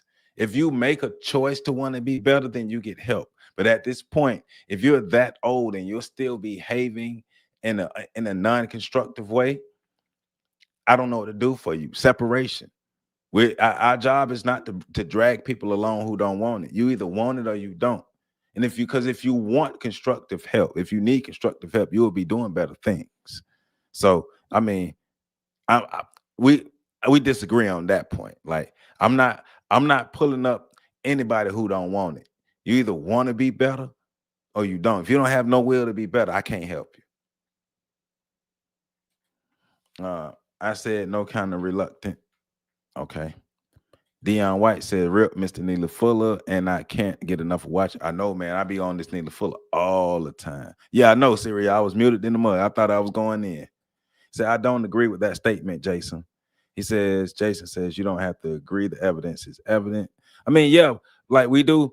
Jason does have a point. Like the negative aspects of our community does get popularized and pushed to the forefront over the positive aspects. He does have a point. I attended the lectures of Dr. Welsing and Mr. Neely Fuller. Oh man, I know that was live. Shout out to you. I know that was live. None is good save one, even Abba Father. All good things are of him. I ain't saving nobody who don't want it. I have evidence to counter that too. You have evidence to counter that. So Syria, you were saying in at large and in mass, the positive in the black community is promoted more than the negative. Is that what you were saying? Said time is precious. We wasted enough. You already know. We got to get right. We need to come up with a code. And so to continue on now, so part of the code is you go through this procedure, because a code is a procedure. And so you ask each person about the mistreatment. And then you start with the person who has been mistreated the most and solve that problem by doing what? Asking questions and getting answers. That's how you solve problems. Then you go to number 2. Is anybody here who needs help the most? And that'll probably be connected with a mistreatment of some type by omission or commission. So you just go through the same process again. That's where the guarantee comes from. I hear you, Cyriel, but once again, I'm of the school of thought that if we don't recognize truth, if we don't acknowledge truth, we'll never change it, because we'll always dance around it, because we'll never change it. We have to acknowledge truth and then begin to take the steps to change it. Everyone's entitled to VGQ. You're right. You're right. You're right. You're right. See to it that everybody that gets help, starting with the person that needs help the most. Right, but I don't believe olders need help the most. I don't. Olders, if you needed the help, you will put yourself in a better position. The oldest, the ones who turned their back on this. The oldest are the ones who have chosen to support the system of white supremacy. The constructive help need to go to the elders who are doing things and don't have the resources. Those are the ones who need the most constructive help. The ones who want it, the ones who are trying, the ones who have put in the work to change themselves. That's who we need to be pouring into, not people just because they're old, but people who have earned the status of elder because of the work that they've put in. That's just where I'm at. That the elders don't fit into that. The elders do. Agnes she needs help, but she doesn't need as much help as Miss Helen. All right. So you let Miss Helen and Miss Agnes know. Well, we're gonna take care of Miss Agnes' problem today, Miss Helen, because she needs more help than you do. So you will be scheduled for tomorrow. That's what you call codifying. Just make an order out of chaos, which is what the white supremacists do with all non-white people. Produce chaos. Let me ask you, please, right at that point there, I want to let my audience know that you are hearing the incredible wisdom and observation of Neely Fuller. I'm going to say it again, Neely Fuller. You guys have asked me for years of being on this show, when you're going to have Neely Fuller. I can't tell you how happy I am to have him today. Mr. Fuller, following up on what you just said, I want to ask you, one of the 9 components of areas of white supremacy that you talked about was entertainment. I would like to get your observation about the impact and how the tool of entertainment, let's just say specifically like Hollywood, movies, television, whatever. Don't raise dragons right off the bat. For new players, at the start of don't rush to raise dragons. What role, how has entertainment been a useful tool for white supremacy? Like all the other areas of activity that they have codified to support the system of white supremacy. The white supremacists do not do anything, directly or indirectly, that does not support the system of white supremacy. And in all the 9 areas of activity, they do this. And in entertainment, they do this. They look at how people all over the world entertain themselves. And then they take it and start twisting it. See, I mean, they are very systematic. They're very codified in everything that they do. They don't leave anything to chance. They study people. That's the first thing you do when you get ready to do anything. If you get ready to drive a car, you got to study that car. The white supremacists have studied non-white people and how we think and what we laugh at, what we get mad about. They know exactly how to handle us. That's why they're supreme. Anything that you study, and study all the time, they burn midnight oil while we're asleep, figuring out their next move of how they're going to handle black people for the next 500 years. That's why we're always running behind, because we say that we ran into a racial incident. We are drowning in racism. You don't run into racism. You don't have to go nowhere. Now, I'm with you on that, Mo. Yeah, I'm with you on that, because that's going to separate the oldest from the elders. But I just think that more of the attention need to go to the elders than the oldest. But yeah, definitely the we can weed them out. Definitely, like that. I'm with you on that. I'm with you. And Mo, because I forgot. I know what VGQ overall is, but I forgot what it means specifically. So Mo, Siriel is asking you, what does the VGQ mean? Because I forgot what that stands for specifically, but I know what it's talking about. Whiteness is codified. Racism is completely dictating even this program. The fact that I'm on this program, The fact that I'm talking the way that I'm talking is because of what? Racism. Black people are reacting to racism in every move that we make. But we don't know it, and they know we don't know it. I mean, like the black male that you told me about, he said he's got to go down there and face those white people. He was facing white people when he was asleep. We are drowning in the system of racism. We have never known anything else outside of that. And when we start tapping into anything outside of that, that's through the mind. The mind, and what the mind does is turn us around and say, now you're doing what. Serial is victims guaranteed qualification. There we go. Thank you, RBG Tech and Bold Kaja.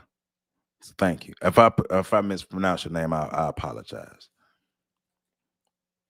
Rather prophecy. Yeah, I mean, so black people don't engage in negative rhetoric. It's the others who engage in negative rhetoric. The mind, the others with the mindset. We all look alike, though. You know, you're supposed to be doing, Black Neely Fuller Jr. After all this time that you have wasted up till now, you are supposed to be on the job of replacing the system of white supremacy with the system of justice. You have no other assignment. I can only come to that conclusion because everywhere I turn, I can't get away from it, which is what I started out to do. And like my host is here saying, you, sir, you're saying that I'm giving out wisdom, but I want the whole world to know I'm not giving out wisdom in my own mind. I'm just transferring what is already here to other people because I ran screaming all over the world trying to find out what to do about anything. I couldn't figure out nothing. So when you're completely bankrupt in your head, you reach out. So I just reached out for the logic of the universe because nobody was giving me answers to anything that made sense. Right. Nah, it's all good, Mo. RBG Tech 16 hooked us up. So nah, it's all good. Appreciate you though, bro. You know, I think someone else that was. That's what I'm trying. That's what I'm trying to get people to understand. Right. Neely Fuller, don't follow him because that's a mistake, right. And then you'll get mad about the mistake that you made. Right. Right. You know, don't follow any people anywhere. Right. Follow the logic. Right. Listen. Yeah. Right. Follow the logic. Follow the logic. Stop following people. Stop signing up to be a follower. Stop waking up to be a follower. Stop looking for somebody to come save us. Stop expecting that. Follow the logic. I'm so glad. That's one of the best things I like about this interview is don't listen to Neely Fuller. Listen to the logic. Listen to the information. A lot of our elders are followers, and that's why a lot of the young folk are followers. Be an independent thinker. What does the logic say? What does the logic tell us? What does the information tell us? A lot of elders have been brainwashed to believe a pale survival. There you go. There you go. I'm actually one of those victims, but I don't look at generally speaking, but it's a generalization. Hey, man, we've been victimized, but we're not going to wallow in victimization. We're not going to stay there.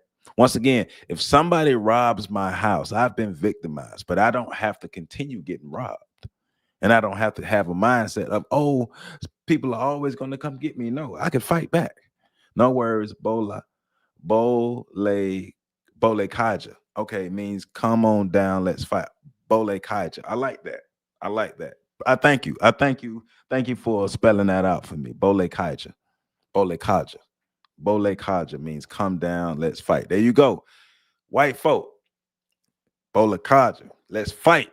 There you go. Now I like that. I like that. That's excellent. Thank you.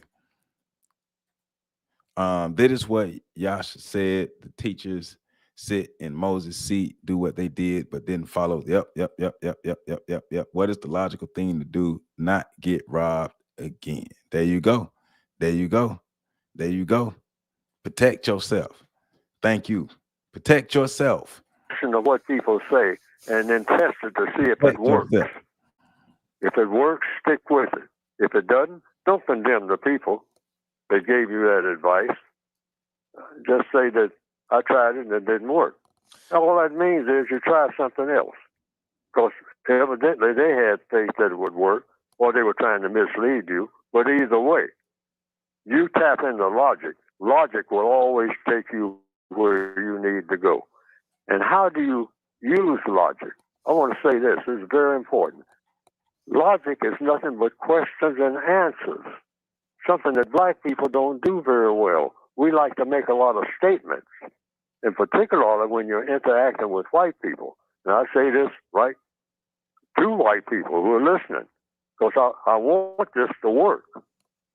If you're a person of color and you're talking to a white person, stay away from making statements, and definitely don't make any accusations, because all that's going to do is make white people mad, and then what you got is just transferring a whole lot of anger in a circle. You don't want a circle. We have been in a circle too long. It's running around and coming right back where we started from. We want to break out. Like, what's that song that one of the local people used to sing? I feel like busting loose. Chuck Brown. Yes. Yes, that's right. Right. Yeah, and that rang a bell instantly. When people first heard that song. Yeah. And talking about entertainment now. All right? Yeah. See? But what did that mean? That resonated with a whole lot of... If we try to codify ourselves still with a whitewashed mind, yes. We have to be codified with repurposed minds. You got to repurpose our mind before we come up before we try to codify ourselves. If we codify ourselves under the current conditions, yes. But if we repurpose our minds, and the code comes from our new mindsets and our new thoughts and our new way of being, then we're gonna be good. We're gonna be good. But we have to separate from those who don't want it. We have to separate from those who will uphold the system of white supremacy. We have to separate from those who are afraid. Just because you black don't mean you're gonna make it. And we have to get out of this thought and this idea that all black people were unified in the past. If somebody's thinking like that, the majority of black people have never been unified. It always took a small group or this critical mass to make something happen.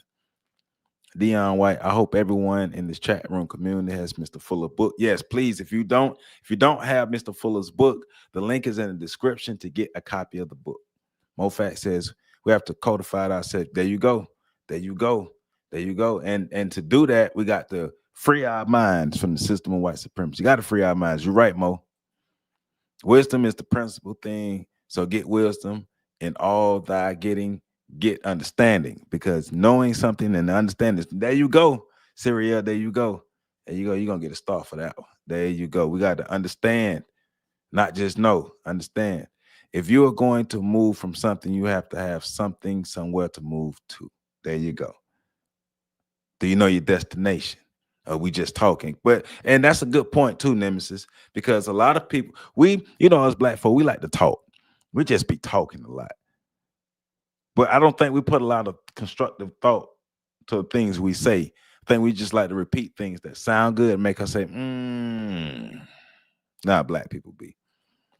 In the beginning, that was the case. We literally were a unit. Yep. Until white people came and people the first time they heard that sentence on a song. I feel like busting loose. Mm-hmm. Lots of black people feel that. Nah, Mo, hey man, I appreciate you all being here. And I do want to say this. I don't know it all, and I'm not always right. And yes, I'm a Capricorn. I'm a disagreeer. I'm a debater.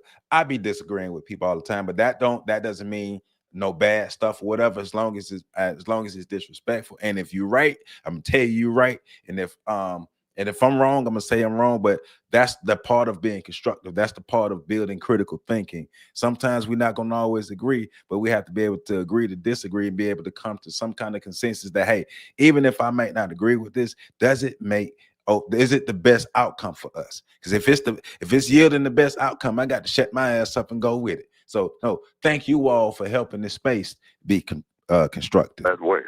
Yeah. Busting loose from what? From this grip that racism has on you when you come right down to it.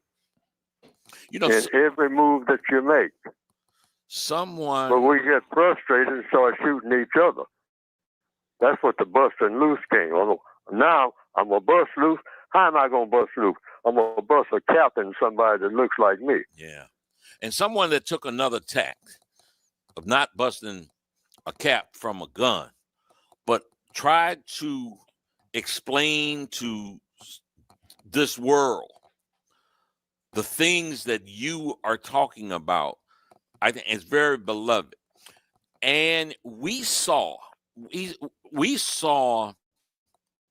her be this particular person who if people don't know, that you obviously had some rapport with, and she certainly gave you credit for sharing with her morsels of information that she attempted to put into a form that I think would help to try to do what you're talking about doing, is to take white supremacy, obliterate it, and replace it with justice. And you saw a vicious continuation of an attempt to assassinate her mentally, to do a character assassination, that she was crazy. And I talk about Dr. Frances Cress Welsing. I know my audience is appreciative of what she tried to do.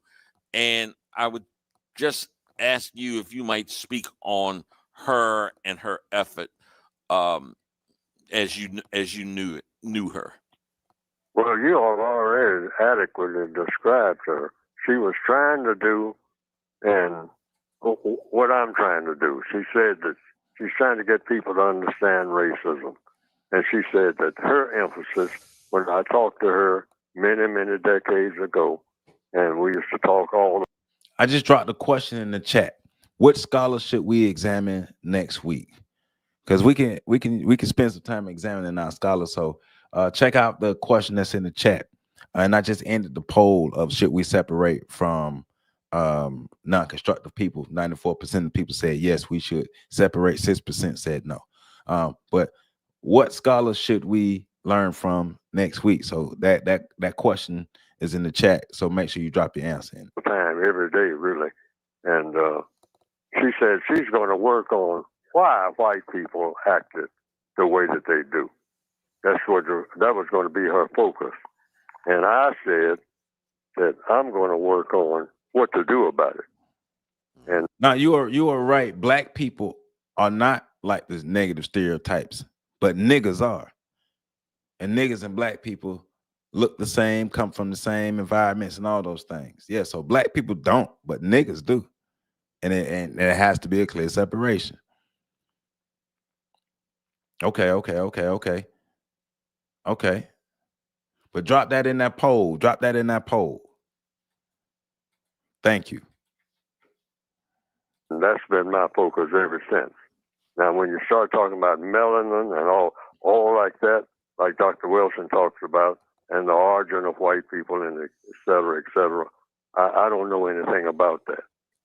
And I know what I've heard from different sources, but I don't know anything about that because I have concentrated, and I want to make this clear to my audience, to the audience right now, whoever's listening. I'm just concentrating on what the individual person, and that's something different from the organizational person, what the individual person can do on a daily basis to help solve the race problem. And the main thing I want to emphasize on, at least this morning, is The solution is going to be somewhere in questions and answers. That's going to be the procedure. And how to use words as an individual person when you're interacting with non-white people or white people. And I always say, like Dr. Wilson said, evidently, from what people are telling me, it bothers her the way people react. Now, that's a part of what I call the code. Someone called me an MF on my podcast the other day, and the host that was assisting me took offense to it. I didn't take offense to it. I said, okay, well, evidently there must be some disagreement. That's my position. See, in other words, I stay focused. That's a part of the code. Stay focused on your mission. Somebody made a whole TV series called, what, Eyes on the Prize? Yeah. Yeah, get the job done. Salazzo was correct in The Godfather. It ain't personal. It's not personal, Tom. It's business. It's good business. I mean, he's killing the, you know, I really like the Don. You know, personally, I like him. You know, I mean, we could have beer together and all like that, but I got to kill him. Why? It's good for business. That's the mentality of the white supremacists. We got to understand that. That's why they can laugh and joke and march with black people, but they say, yeah, but, you know, you're still a darky. I mean, you know, and I can't help that. You have to check with God about that, you know. I can't help that. You know, I'm going to mistreat you. I mean, until you change my mind. I mean, that's the way it is. Why? It's good for business. What business? White business. I don't know if I know the way to function and have all these wonderful things that you yourself, Dorothy, enjoy. I got to mistreat you in order to have all the things that have the time and the energy and the will to make all these wonderful toys that you like to play with. It ain't personal, it's business. You like to play with them. You like the things that I invent. But I have to mistreat you. So I have said to white people, and I'm going to say it this morning before this program is over, there's another way, and that way is justice. Mm-hmm. You don't have to practice racism. You don't have to mistreat anybody in order to produce things. Well, see, even in that, we don't have to mistreat each other in order to produce things, right? Because I think that's one of the things that we learned from white people is how to mistreat each other. And those are one of the things that white America helped to reinforce and instill within us is to mistreat each other. Like Neely Fuller saying, we don't have to mistreat anybody to produce justice. We don't have to. But if we're following the footsteps of our oppressors, if we're still having the mindset that our oppressors gave us, if we're still mentally shackled, we will mistreat each other. That's why think about how we look at each other. Think about how we talk about each other. Think about how we think about each other. We've been programmed to view each other. Hold on, y'all you need to see me as I'm talking. You need to see me. We've been programmed to hate each other. We've been programmed to see this blackness as a badge of something bad, as dirty. When you see this skin, that automatically places us on the bad team.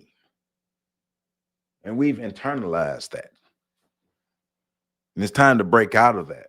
That's the whole purpose of Neely Fuller writing the book. That's the whole purpose of Dr. Frances Cress Welsing writing her book, Dr. Amos Wilson, and all of our other scholars writing that information to help us break the cycle, break the mindset. Because like Affirm creating and enjoy saying, yeah, all skin ain't kin. All skin ain't kin. And some black folk have adopted and fully assimilated into the system of white supremacy, and that's where they are going to stay. Young, old, middle-aged, it doesn't matter, right? So everybody not gonna make it. There are different mindsets. Some people want to bring everybody along. I don't. Everybody not gonna make it. I'm cool, and I understand. I've read enough and studied enough history to understand that everybody ain't gonna make it. He's saying, or are they? I'm just saying. We're gonna disagree on that. Wouldn't codified behaviors create the separation? Yeah, it'll create the separation from those. It'll create the separation between black people and niggas. Niggas won't operate, insane people or niggas won't operate under a code of conduct, but black people will. Sane people will. Civilized people will. People who have principles and truth and justice, they will live by a code. Yes, everybody ain't gonna make it. Everybody ain't gonna make it. Some people, the separation is gonna have to happen because all black people just not built to make it. All black people don't have the mindset to make it. All black people don't want to make it, and we can't convince them to. So if you still have that Negro mindset, I don't know what to do for you unless you are willing to throw that mindset off. Yes, codified behaviors are going to separate us from the people who still practice nigga behavior. Yes, it will. And everybody ain't gonna make it. Everybody ain't gonna make it.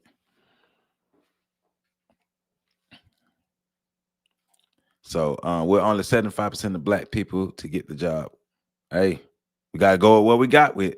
We got to go with what we got with. It's like if you were a football coach in the high school and the people in front of you is what you got to work with. We got to inspire, empower, uplift, and improve ourselves so we can become more capable fighters. When you require constructive interactions, you will only find yourself with the plenty alone time. Yeah. And you only gonna find yourself around constructive people. Like, I don't attract niggas. I don't hang around niggas. I don't people who have behaviors and thought processes of the lower forms of life. I don't attract those people. I don't hang around those people. I only attract people who are about positivity, justice, and upliftment. You know what I'm saying? Everybody ain't gonna be on the same wavelength. It's all good. All the principles of truth and justice is the law of Abba Father. You go to war with the enemy. There you go. There you go. You better fight to get better. So let me let this play for a little You more. put things before people, and that is the virus that I tell the whole white world. That's where the virus is. You claim that we got to do things, get things done. In order to do it, you got to mistreat people of color. You don't. That's not logical. You can do justice and get the same result. There you go. But the white world seems to be saying, yeah, but justice takes too long. It takes too long. You have to talk to people too long and all like that. It's better than mistreating people. Take the time. Take the time and explain to people what you're doing and the best way to go about getting the best results. So this program, really, I mean, I've done a lot of gabbing and bounced all over the place and doing it right now. This program is about 2 words that I want everybody on the planet or in outer space to say what this program, where I'm talking to Mr. Newman about, is about 2 words. What's that? Constructive results. So that person that Mr. Newman was talking about earlier, the person who says you've got to go and wrestle with those white people, he can go in there with those 2 words. Now, fellas, I've been thinking all night, all this morning until I came in. Well, I'm thinking about it right now. Yep. That everything that we do and say this day that has been given to all of us, and every other day forward, is going to be about 2 words: constructive results. And if you want to add a word that a lot of people don't like, but we'll add it in this particular instance. You have heard of CRT, and that is, what's that? Critical race theory. Critical race theory. How about CRT? You can have a lot of CRTs. What about constructive results truth? CRT. You still got CRT, but it's something that you probably can relate to. He can tell everybody on his staff, everybody he works with, including the white people and black people. I believe I already, Dion, I already believe somebody probably already asked Neely Fuller about Jesse Lee Peterson. Now, you know, he'll probably just say the Negro ain't on code, Negro is insane, something like that. So, you know, but this is coming to the end of this program. It's coming to the end of my time here because I got to move on doing some other things. You know what I'm saying? But Neely Fuller Jr., man, give a round of applause for Neely Fuller Jr., one of the greatest minds that we have produced from this Black American community, right? Jason, have you ever heard of the 3/5 rule? It said it only takes 3/5 of pop. I'm just saying.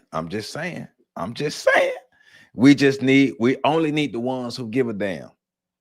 Mo, we only need the ones who give a damn. Jason, we only need the ones who give a damn. There you go. B1. Look, I don't think it's as difficult as we're making it. And I think a lot of the difficulties come because of the programming. But once we know better, we do better. Right? Jamani, what's going on?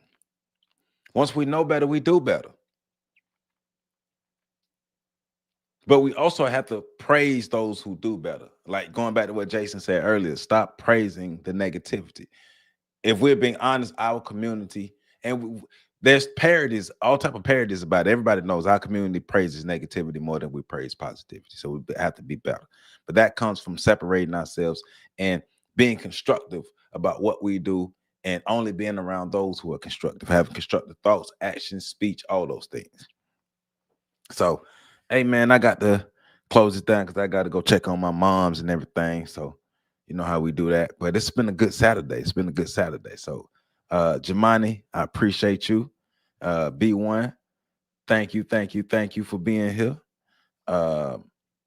Nemesis X, thank you for being here. Negatively Sales. So don't be surprised when sell out. Hey, there you go. Yes, a critical mass on code is that's all we need, Connor, that's all we need. Cyriel, if we know better and don't do better, it becomes sin. There we go. That's when you becoming older. Thank you, brother, for this. No, thank you for being here. I appreciate you all. Thank you all for being here, for making sure that we continue to fellowship, to build community, to learn from each other. Bolikaja, thank you for being here, and I'm gonna master your name, Bolikaja. I'm gonna master your name. I like it. That's a great name. That's a great name. I love it. Thank you for being here, Bolikaja. Thank you for being here. I love your name, Dion White. Like I said, Bolikaja, B1 always. Cyriel, Nemesis X, Connor, Jamani Council. Thank you for being here. Mo Fax, thank you for being here. Hit Flicks, thank you for being here. RBG Tech 16, thank you for being here. Affirm, Create, Enjoy, thank you for being here. Who else? Dion White, thank you for being here. Who else? Make sure I get everybody. I want to make sure I give everybody they love for being here, because you didn't have to be here. You didn't have to drop a comment. None of that. So thank you all. Jason Reels Network, thank you for being here. Joshua Matthews, thank you for being here. I appreciate it. Jason, you already know what it is, man. You already know. FM, always FM, always. Thank you. Y'all know we back Tuesday at 9 p.m. Make sure you hear Tuesday at 9 p.m. Don't miss it. Tuesday at 9 p.m. We hear Tara Williams. Thank you for being here. Tuesday at 9 p.m. we back. Melissa, thank you for being here. Amina, you already know what it is, Amina. Thank you. Who else? Complex Blackness, thank you. And thank you for correcting my spelling, Complex Blackness. Thank you. KT, KT became a new member. Thank you, KT, for being here.